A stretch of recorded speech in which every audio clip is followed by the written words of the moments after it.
felt the energy all around you, or a sensation that's typically not there, and thought to yourself, what is going on?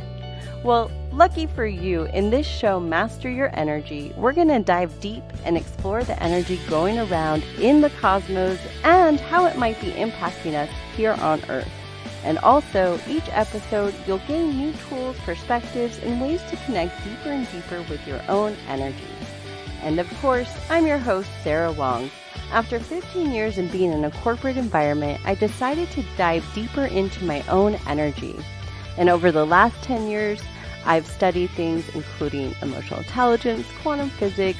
I also became a Reiki master. And specifically speaking, over the last 4 years, I opened my own business and have served thousands of clients in understanding and healing their own energy. As your guide, I'm honored to be here with you today.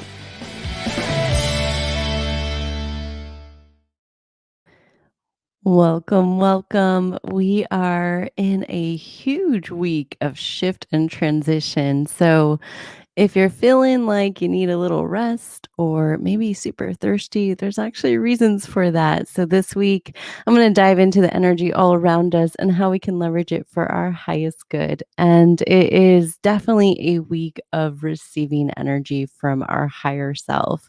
So right now, we have a unique alignment called the Pilates Portal, which happens pretty much every time this year, and it's when the sun aligns to the Pleiades portal, it activates what many know of the seven sisters, the seven stars, and these are high frequencies.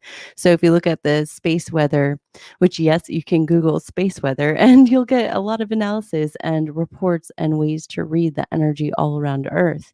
And if you look at it, you'll see there's a ton of activity coming from the sun, and that's causing a lot of energy in our bodies, whether we feel or not, it's all around us. And some people are reporting major dehydration, feeling a little tired, feeling like they need a little nap, feeling like they have a lot of ideas, but maybe need to be extremely methodical about it.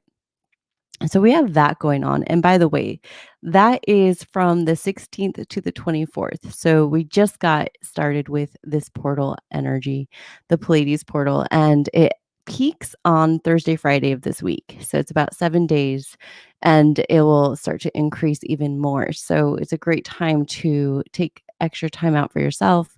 Get in nature. Nature's a great time whenever there's a lot of sun energy, a lot of solar activity. Sometimes it's a really ungrounded energy that just zaps us. It can zap our mind, our emotions.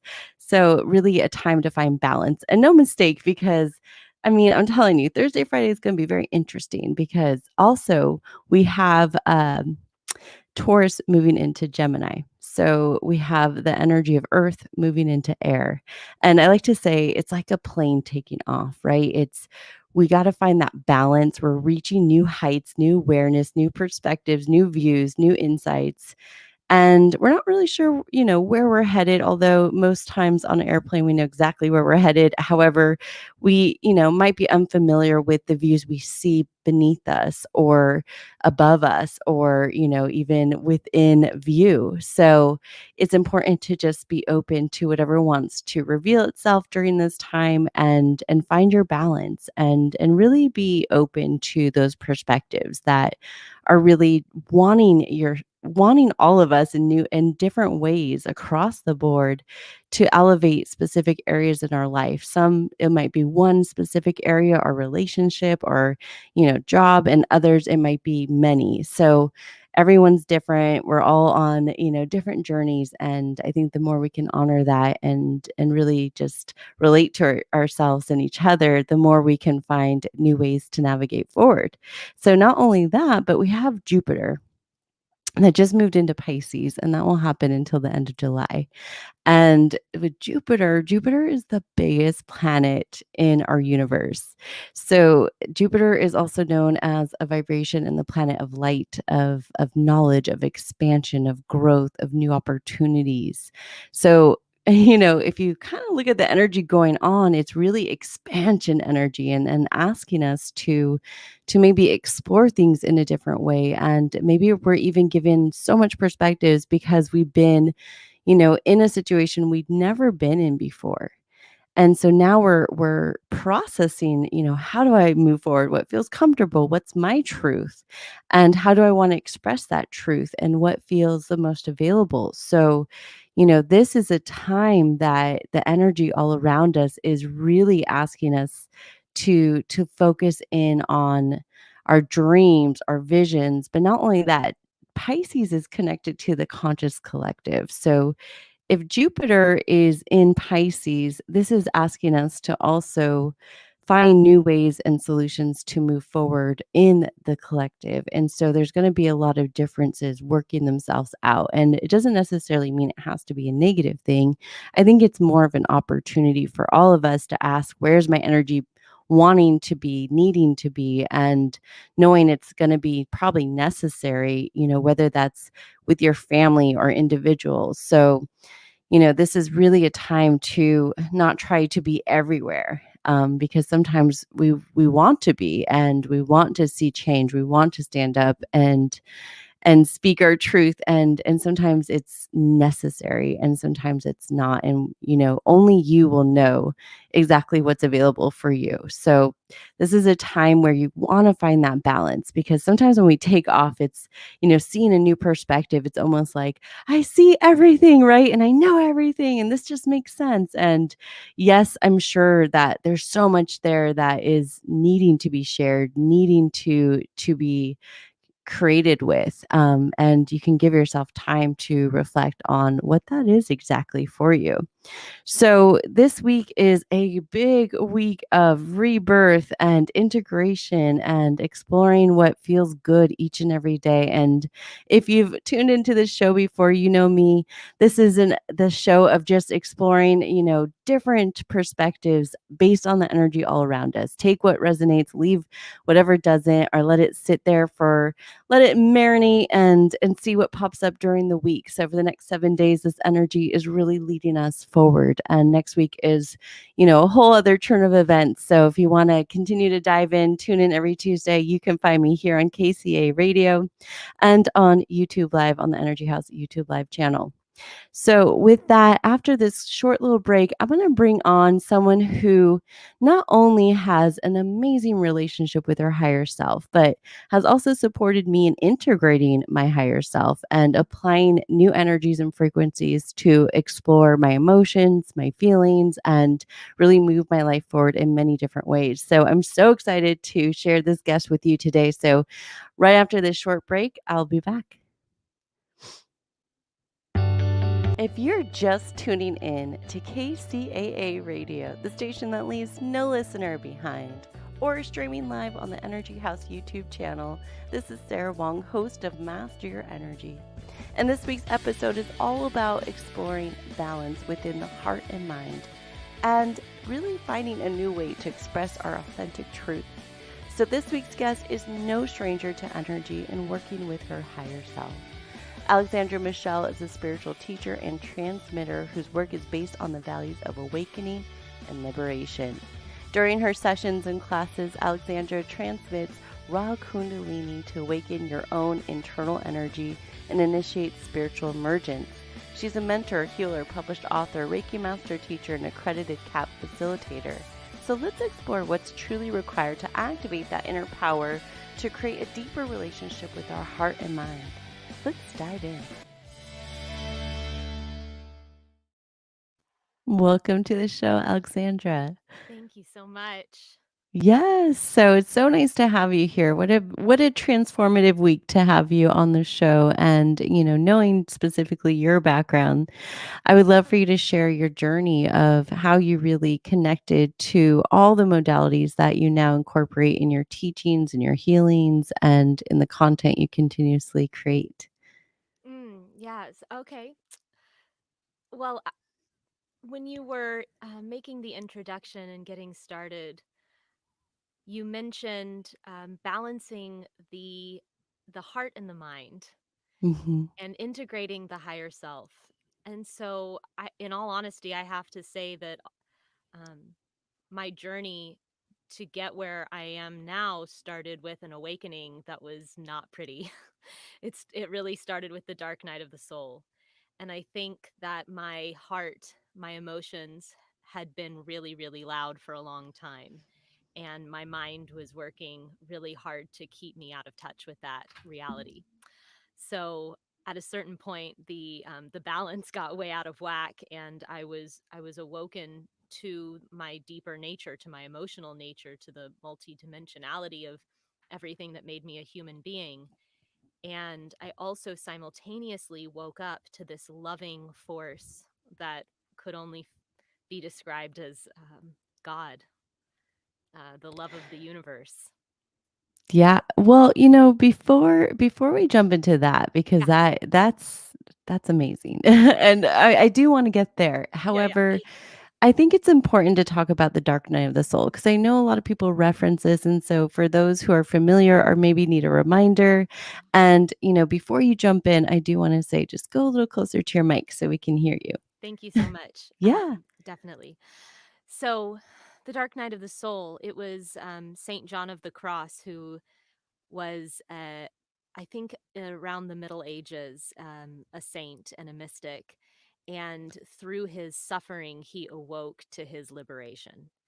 And so, also Joseph Campbell is a teacher of mythology, and so he's compared a lot of the world's mythologies. And what I've concluded from his work is that every hero is really on an awakening journey, and so everybody who's on an awakening journey is really a hero. A hero is one who looks inside and chooses to love themselves, all parts of themselves, including the hard parts. And through that act of radical self acceptance, they gain a gift for all of mankind. So the Dark Night of the Soul is also referenced in that sort of structure. Yes. Yeah. I love it. You're one of my favorite you're just so well read and you're like a historian of spirituality. So I really we're in for a treat today. Now when you were mentioning your dark night of the soul, what were some indicators that you were going through that and you're ready for, you know, something different and how long did that process? I know for everyone it's different, but how long was that process for you? And I know it's also a journey we go through continuously. It doesn't just end. It's not like there's just one big dark night of the soul. It's like we have many, but there is, some pivotal ones that are really meaningful and moments and times we can definitely go back to and be like, oh, that definitely was Yeah. a dark night of the soul energy. Yeah. Yeah. I think whenever there is change, there is a loss. And with any loss, there is grief. And so my first initiation was when I was transitioning out of college, which was really the transition out of childhood and into adulthood.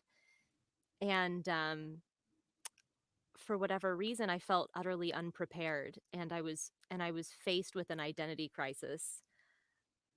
So for the first time in my life, I wasn't defined by my good grades or pleasing my professors or my parents. I was free. And I think when you start to spiritually awaken, it's empowering to know that you have choice, but it's also can be really overwhelming because you have to let go of the parts of yourself that don't want to take responsibility. Um, and it lasted, and some of the indications were I was having expressions of anxiety and fear. Um, I went into a depression, and I'm thankful for those things because if I didn't have those experiences, and of course they're based on a foundation of events that were left incomplete, Right. which is what we call trauma.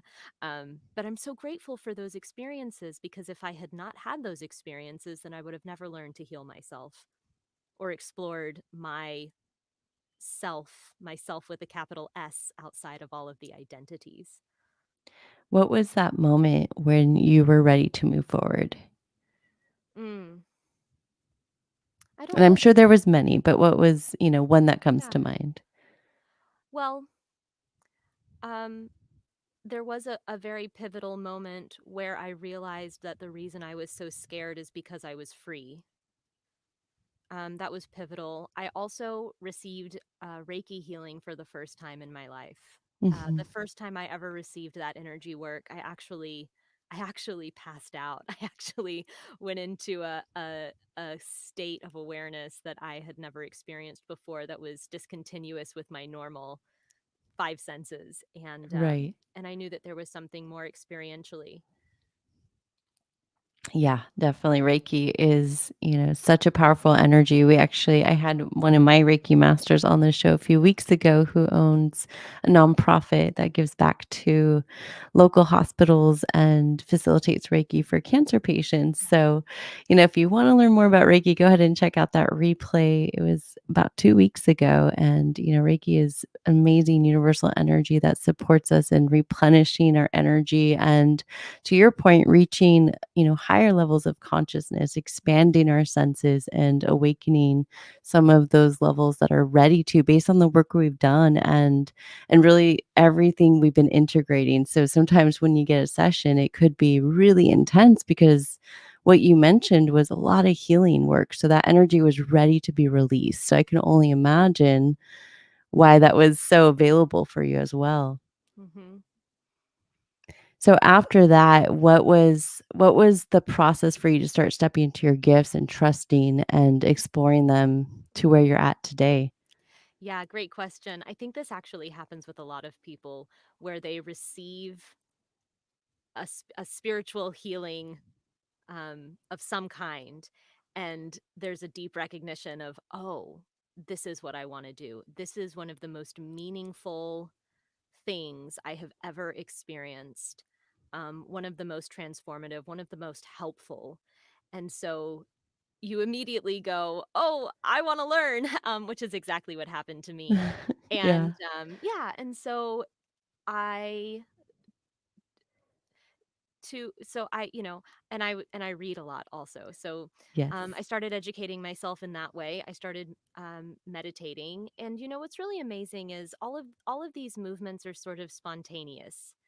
I think when you're ready to awaken, whether to the linear mind it seems quick or not quick, it's happening spontaneously for you, because that's the way that spirit works in your life. But I got attuned to Reiki in 2000, I think at the end of 2015, and I attuned to level 2 and 3 in 2016, started practicing, and then it just blossomed and built from there. So when I would catch wind of um, a lineage that inspired me, or a tradition that inspired me, or a teacher that I felt drawn to, or a modality, I just went for it. Yeah. Hmm. I feel like that's similar to my journey too. It's learning different modalities and it's something I'm committed to never changing. Like I committed to learning, at my own rhythm and pace, just like you were saying. There's a saying, it's like when the students write, the teacher will appear. And it's, usually modality that's kind of on my radar, but like no idea and never heard of it. And there's a lot of ancient modalities being rediscovered and some new modalities coming in. And that is, one of the modalities that, in my opinion, is a little bit newer is the CAP. So, Hmm. how were you introduced to CAP and what was your journey? Because you've been doing that for a few years now. Hmm. And, I just did a class with you. It was about an 8-week course integrating CAP energy, and it was phenomenal. And I believe you said your next one's in July. So if you're watching the YouTube live, there's a link below to Alexandra's information, and we'll share it again at the end of the episode. But, definitely, what led you to CAP and how did you find out about it? Sure. So, in addition to my Reiki training, and I think it's important to mention that during my level 2 attunement, I had my first noticeable Kundalini release. So, Kundalini is an energy that contains within it the seed of awakening. So, it changes you on a biological level, it affects your glandular system, it provides a host of biological changes that then support an awareness of the multidimensionality of the universe. So at a certain point, a spiritual seeker becomes a mystic, right? They start to tap into the actual perception of of the universe, of everything, of not only um, divinity, but the totality of ourselves as human beings. If that's not vague enough for you, but Yeah. so I had this release during my level 2 attunement.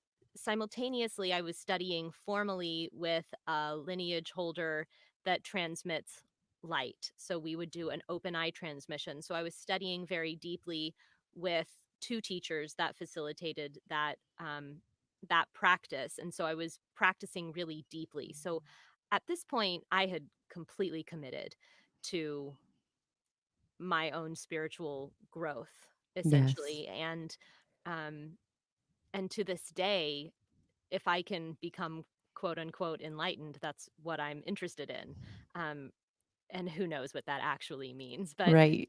but that is the goal. That is Yeah. the intention, and um, after studying with that lineage for around 2.5 years, um, I left the group, and that's when Venet Wong sort of came into my radar. He was having a class in town. I attended his open class, and so he's the founder of Kundalini activation process, which is a transmission of raw Kundalini. I think the thing that most people might know is that it's similar to is Shaktipat. So it's a transmission of spiritual energy that starts the Kundalini awakening process. Mhm. And I went to one of his open classes, then I went to his weekend immersion. It's like the next step. And very casually, he also mentioned that he's going to be having facilitator training. And I just jumped in with both feet. I knew. I said, okay, this is something that's going to allow me to really serve people in a grounded, tangible way. And so from there, you started hosting classes, and during the pandemic, you've actually been doing them virtual as well. So, in that, not getting too deep, but what do people really experience when they tap into this energy, whether they're getting it from a facilitator or, leveraging Kundalini Reiki or Kundalini Yoga? And there's a lot of, to your point, different ways to tap into this energy. Yeah. But what do your clients usually see with this energy that maybe others can help others process what this is and the benefits of it as well? Yeah, I'd love to answer that question, but if I may, I'd love to Yeah. back up just really quickly and just say, during this whole time when I was practicing and um, studying all of these different modalities, I was waiting tables. I was a waitress. And I always knew in my heart and soul that I was meant to be helping people, healing people, holding this sort of space. Yeah. um, but I didn't know how it was going to be, and it was a little bit of an act of faith and willpower to allow myself to transition. And so, if you are listening and you find yourself in this sort of position where you're like, "Wow, I would really love to start my healing business or get into this, but I don't see it realistically happening for me," just start where you are and build momentum, and eventually, if you make the decision, you will also make the transition. So there's there's Yeah. no there's no place too humble to begin. And I think that's a good reminder too. It's like, healer, I think everyone's a healer in their own way, but like, Absolutely. in your interpretation as well as like healer, someone that dedicates their life to using healing modalities to support others is how we're interpreting that Mhm. word healer. And I would say any energy that we're not used to embodying fully, that's, artist, singer, healer, lawyer, it will require a different version of us to take a leap of faith and do whatever it takes. And we might need to, find ways to disassemble our life and reassemble it to align to those energies and what's required of those. So it is a process. And it never ends. It's constantly a process of integration and alignment and, being flexible with where your energy really can benefit others and really wants to be. And that's probably one of the hardest of being conscious, right? Is being so aware of energy and alignment that it's almost like we have no choice but to be aware and mindful of where we put our energy and know that we're not perfect. Mhm. Know that, this is absolutely a journey of integration and, from your perspective as well, just allowing ourselves to be that highest version. So when we get back, we're going to dive deeper into caps. So after this short break, we'll be right back.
If you're just tuning in to KCAA Radio, the station that leaves no listener behind, or streaming live on the Energy House YouTube channel, this is Sarah Wong, host of Master Your Energy. And this week's episode is all about exploring balance within the heart and mind, and really finding a new way to express our authentic truth. So this week's guest is no stranger to energy and working with her higher self. Alexandra Michelle is a spiritual teacher and transmitter whose work is based on the values of awakening and liberation. During her sessions and classes, Alexandra transmits raw Kundalini to awaken your own internal energy and initiate spiritual emergence. She's a mentor, healer, published author, Reiki master teacher, and accredited CAP facilitator. So let's explore what's truly required to activate that inner power to create a deeper relationship with our heart and mind. Let's dive in. All right, welcome back. And so right before the commercial break, we were talking about really what's required to integrate your higher self, your gifts, and maybe step into your purpose, which might not be immediate action, immediate results, but require you to find your way forward. And in that is learning new modalities and ways to share yourself, ways to explore your gifts. So, picking right back into that, I believe is your journey with CAP and how you've leveraged it on a personal level, and then also for clients in integrating these higher frequencies to help really balance that heart and mind, right? It's when our heart's like, yes, I want to do this and I'm so ready. And our mind's like, yeah, but how? And what about this? And we need to explore this, right? And how do we stay in that balance? And this week, specifically speaking, there's so much energy here to support us in accessing that higher awareness and finding those practical steps as we take that leap and see those new perspectives. But we do got to take that leap. So I feel like CAP was one of your tools that allowed you to take that leap even further and give you some tools and knowledge and wisdom, not only from obviously your studies, but your experiences working with clients and teaching it as well. So before we jump in, you mentioned you took a training and that's how you learned about CAP, and it was several levels, and you decided to take a teacher facilitator training as well to be able to share it with others. So in addition to be a Reiki master and all the other things as well that you've learned along your journey over the last several years. So now you're here and you've been doing things in person and mostly during the pandemic, everything remote. So what is some of the experiences clients get working with CAP, working with you in all of the modalities? I'm sure you incorporate it as well. And, also teaching it. Would love for you to share so that way others can relate to it and really understand what they can benefit from tapping into that type of energy as well. Wonderful questions. I think we need to start with understanding a little bit better what Kundalini is. Yep. So, Kundalini is within all of us. And in the Vedic tradition, it's understood that it lies coiled, latent, dormant. They say it's in the root chakra.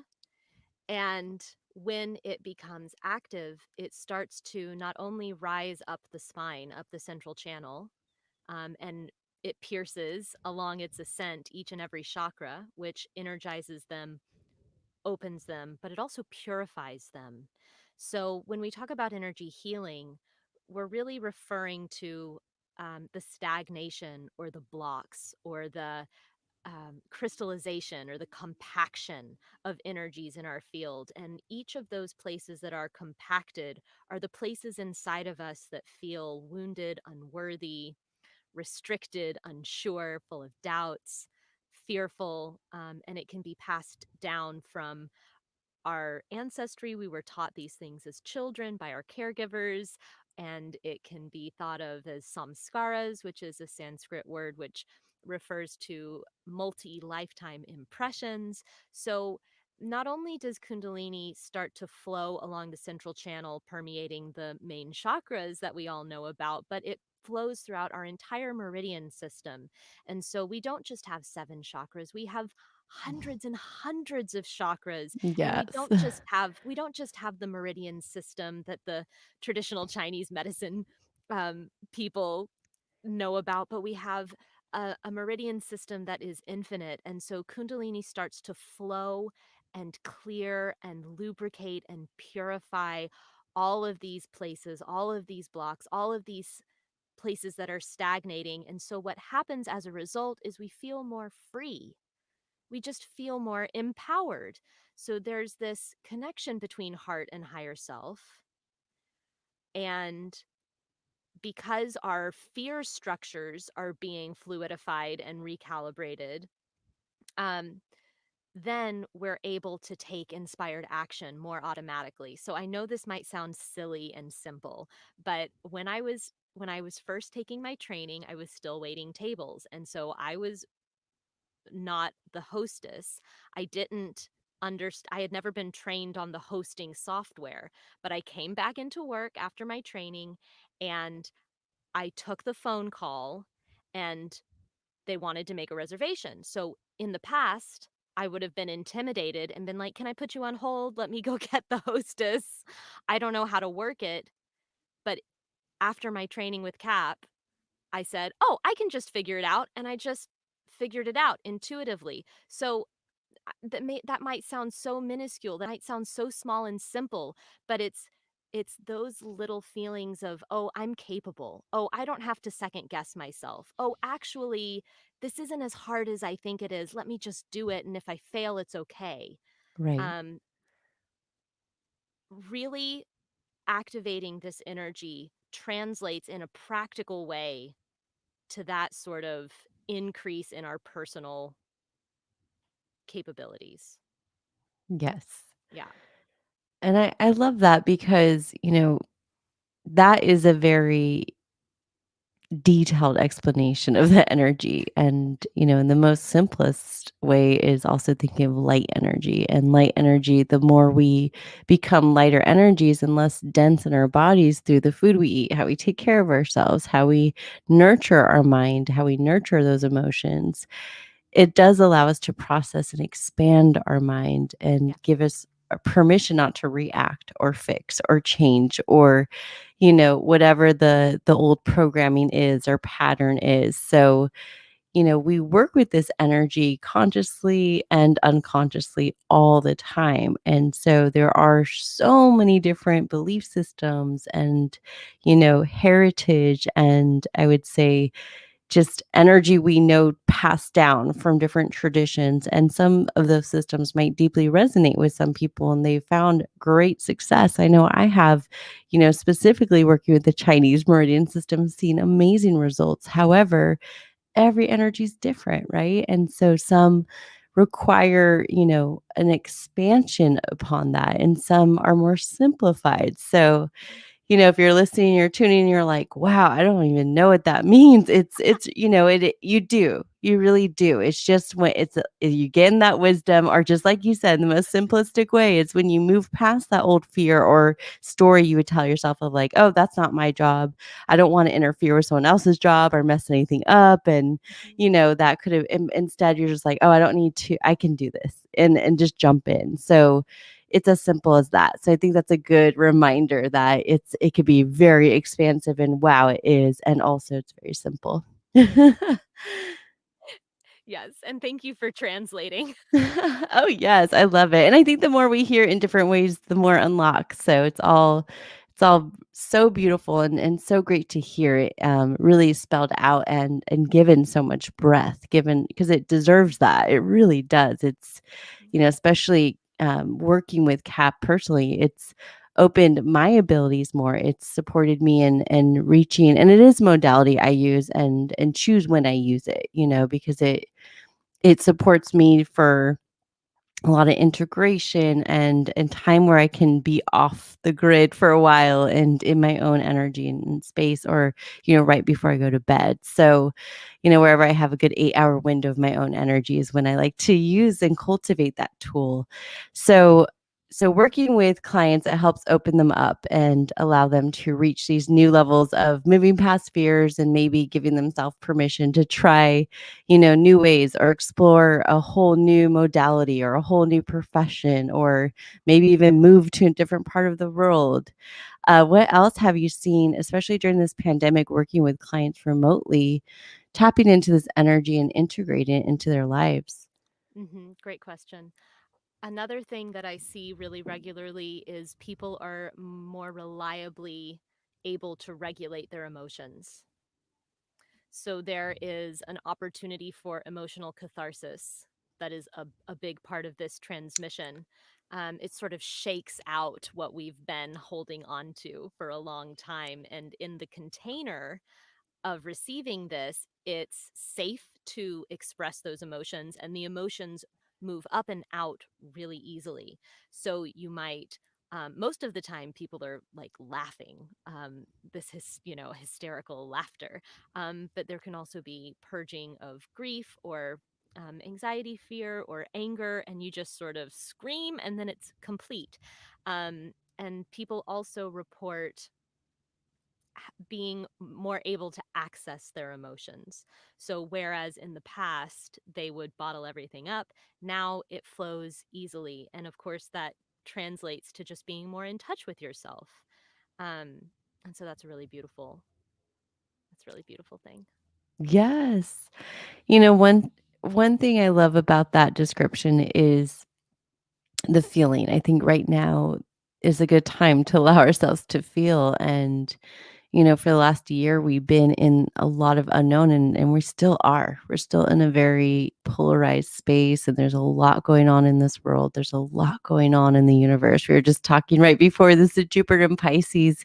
You're really feeling it. A lot of people are feeling that energy. And not only that, but the Pleiades portal is that rebirth energy. And not only that, but we are going through a rebirth as a collective. And in that is finding new ways to move forward, finding clarity, moving in a new way, moving in a different direction that feels available. And it's different for everyone. I don't want to say it's, some people, their whole life will transform, and some it might be a tiny little piece, but that little piece, matters and is ready. So wherever you're at in that journey, just honor where you're at and really reflect in this moment. When you're hearing me speak about this energy around you, think, where in my life am I being called to really give myself permission to maybe explore that in a new way? And it might require emotions. It might require you to feel and, tapping into meditation, white light, cap, Kundalini. Those are energies of release. Those are energies of expansion. I was certified in Kundalini Reiki, and that's how I was introduced and had my Kundalini awakening, was through a very beautiful integrated certificated process that was just took me to a next level and opened me up in a way of understanding colors and thoughts and the emotions and the mind and really giving myself more space really to not react or have to say this emotion's my truth, because most of the time it's not. It's just a reaction based on an old program and our old memory or old trigger. And so a lot of that's around us right now. A lot of people are healing, and we haven't been around each other for a while, most of us, and some people are starting to interact, and in that you might not be ready for that energy. You might be like, whoa, this is a little more intense than I thought, and we're raw. We're so raw right now, and in that vulnerability, more people are probably open to sharing and being real. And so I feel like all the work you do is allowing people to just take off the layers. And the work I do too is just take off the layers, and step into your truth. And it's different for everyone. And there's so many modalities you can use to tap into that. And how you want to interact with those modalities should be based on your values and priorities and what resonates most with you. So I know you work with a lot of different clients. How do you feel when you're, as a writer? You're a phenomenal writer, by the way, and I can't wait for you to write a book about all of this in different ways and exercises because I feel like you do a really good job. But when you articulate your perspective of what's going on in the universe and supporting people working through maybe going a little bit deeper with it versus you're going to be good and we'll just keep moving forward, right? Yes. And also we got to feel, right? And so I feel like your writing does a lot of that energy. It allows people to go a bit deeper with the energy as well. So when you think about writing, I'm just curious, what's an energy you tap into to really, be that channel, be the author of expression through words? Mm, fascinating. I really just wait for it to come through me. So it's hard for me to have a plan. I will usually start to have something that needs to be expressed start to brew. So this is sort of how I work is something will gestate for several days or weeks or months before I'm ready to actually send it out. Um, and I really like to ground into compassion. I think that this work of healing and awakening is, yeah, it's raw, it's tenuous, it's vulnerable, it deserves our respect. Um, a lot of times I think it needs quite a light touch. And so I try to be compassionate. I try to write from a place of, okay, let's let's do the work. Let's approach this with honesty and kindness. Mhm. Yeah. Yes. I think that's a good way to get grounded in, what is the most honest, authentic truth that needs to be expressed in this moment. I think that is really an anchor of what I see a lot of people moving forward. TikTok's a good example of it. There's a lot of, it's not as many filters and it's not as polished. It's raw, it's vulnerable, it's messy, it's truth in many ways. And yes, filtered and manipulated as well. And I think, everything in life right now is a good check-in. We're about to move into Gemini, and Gemini season is ruled by the twins, the mortal and the immortal, right? It's that soul and that human body, that ego.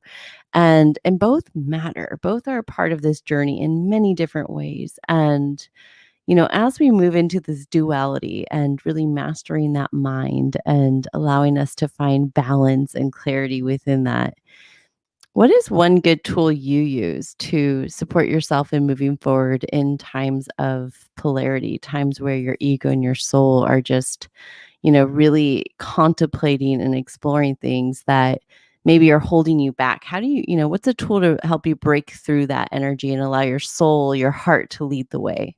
Yeah, I love this question. Um, I think The Work by Byron Katie is unparalleled. It's unmatched. Anything that is disturbing you, anything that is causing you to lose sleep at night, anything that feels like a threat, a lack of forgiveness, it can be in, you can apply inquiry and achieve a resolution that is based in reality. So Byron Katie says, when I argue with reality, I lose, but only 100% of the time. So it's extremely grounding. It's extremely practical. It's liberating. It's unmatched. So you can go to thework.com or just do a Google search Byron Katie, exactly like it's spelled with a K, ATY, Katie. Um, and then writing, get your journal and you can do some parts work.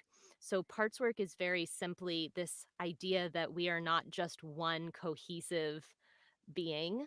And the mind really loves to have it all just be one thing. They want it to be good or bad or black or white or and I notice that a lot of people, when they start to explore their inner world, they have all of these caveats. I'm hurt, but I also know that they didn't mean it. I I I'm tired and I'm introverted, but I also have all of this energy and all of these ideas. Okay, well, you have different parts of you. So one part of you is excited to explore all of these ideas, another part of you wants to retreat. One part of you isn't that affected, and another part of you is truly really hurt. And a movement towards completion in any of these things comes from validation. So you need to hear those parts, what they have to say without any caveats. Um, and so you can do that through writing. And if you're not good at writing or you don't like to write, then you can turn on your voice recorder and speak, or call a trusted friend who Mhm. gets it and say, "Hey, can I just let my wounded part speak?" Yes. And let them speak. And so once you hear all of the parts of yourself, then you've sort of unpacked all of the conflict that's going on in the mind. And from that place, you can either let it sit and you don't have to take any action, or you can make a choice. Okay, now that I have all of these pieces out on the table, what part am I going to choose to listen to and make a decision from? Yes. I love that. Yes, I love the work of Byron Katie as well, and you introduced that to me, so thank you. And also, just to piggyback on your exercise, I love the parts. I love that so much. I do a similar one, although I don't call it parts. I just call it my mind map, and I just on a piece of paper wherever I want, no structure, no order. I just write out all my thoughts and just let them out. And then I give them energy ratings and how much energy is this occupying, and then I reevaluate what truly I want to give my conscious energy to, and it helps ground my thoughts and focus. And also it just shows me, maybe what I just need to see on paper and not have in my head swirling around constantly, because some of it's for me to do now, and most of it's not. So even making a list can be very beneficial for this busy mind. And right when we move into Gemini season, this is really the tool, is mastering those thoughts and finding the balance between, you know, the thoughts that truly serve you and the thoughts that no longer serve you. And starting with those, are huge indicators, because when we have energy awareness of what's no longer serving us, then we can start to use our tools and apply them, and that knowledge becomes our wisdom. And once we have that wisdom, we start believing in our tools even more. And I found this, I'm sure you're the same way. It's like, oh, this actually works. Great. And it's just good reminders, because sometimes it's so easy to get caught up and lost. So, Alexandra, thank you so much for being on this show this week. It was such a pleasure to share your wisdom and knowledge during these ever-changing times. So, thank you for taking time and being here today. Oh my goodness, delighted. Thank you so much, Sarah. Yes, and if people want to find you, what's a way to locate you best? If you're watching the YouTube live, there is a link below. But for the people listening on the radio show, what's the best way to reach you? You can follow me on Facebook, Alexandra Michelle, and you can also email me if you like. It's alexandramichelle.kap@gmail.com. So Alexandramichellle.kap@gmail.com. Awesome. And with that, I'll catch you next Tuesday at 4 p.m. with another episode of Master Your Energy. Make sure to tune in, and I'll catch you next week. Thank you for tuning in to Master Your Energy here on KCAA Radio, the station that leaves no listener behind. And also streamed live on YouTube on the Energy House YouTube channel, where you can also find live activations, meditations, and other content to support you on your energy healing needs. If you're looking for services, products, tools to go even deeper, please make sure to check out energyhouselb.com.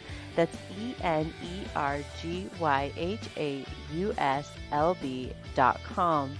On that site, you'll see a list of services, products, and so much more for all things energy, mind, body, and soul.